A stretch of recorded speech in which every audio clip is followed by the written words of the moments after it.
বিসমিল্লাহির রহমানির রহিম। আজকে কিছু কথা বলতে চাই আমার হবিগঞ্জ জেলা নিয়ে।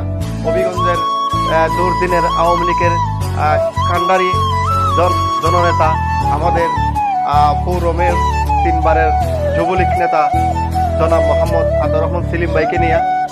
আপনারা জানেন ওনার জীবনটা যাইতেছে জৈবনকাল শস্যকাল যাচ্ছে শুধু জেল খাটা আর জেলের ভিতরে। কেন?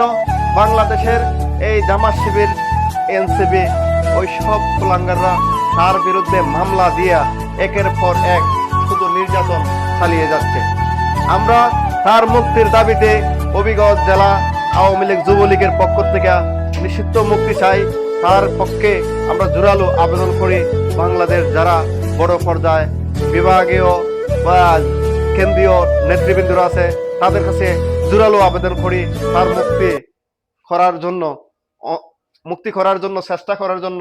আর আমাদের হবিগঞ্জ যুবলীগের পক্ষ থেকে, হবিগঞ্জ সদর শাখা যুবলীগের পক্ষ থেকে আমরা মুক্তি চাই, নিষিদ্ধ মুক্তি চাই। জয় বাংলা, জয় বঙ্গবন্ধু, জয় হোক বাংলাদেশ মানুষ।